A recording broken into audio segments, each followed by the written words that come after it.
Hello friend, देखिए संजय धड़कन है, गायकी छोड़कर टेम्पो चला रहे हैं। देखिए देखिए, आप कुछ बोलना चाहेंगे? क्या बोले भाई लोग, आप लोग गाना को लाइक नहीं करते, हमको अच्छा नहीं लगता है। प्लीज भाई लोग इनको गाना का गाना को लाइक कीजिए, संजय धड़कन एंटरटेनमेंट शेयर कीजिए। देख रहे हैं, ई रिक्शा चला रहे हैं। आप लोग इस स्थिति पर लाएंगे। ठीक है सर, आगे दिखाते हैं। जय हो किती हला दरदिया सैया दुनु तरफ रगड़ी ले लेके बरफ।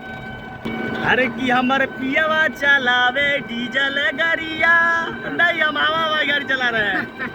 अच्छा ऐसा कोई बात नहीं है भाई, ये मेरे चाचा जी की गाड़ी है, थोड़ा मैं एंजॉय कर रहा हूँ। ऐसा बात है मैं कि ऑटो चलाऊंगा, बस एंजॉय मजाक किए हैं, टाइम पास के लिए। टाइम पास के लिए कोई बात नहीं भाई। ऐसा ऐसा एंटरटेनमेंट आपके बीच चलाता रहूंगा। आप लोग चैनल को सपोर्ट कीजिए, लाइक कीजिए, शेयर कीजिए। लव यू भाई।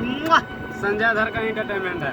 और नहीं, संजय इस धड़कन ब्लॉग से है ये, और वो जिस पे गाना रिलीज होता है संजय धड़कन एंटरटेनमेंट। चलिए।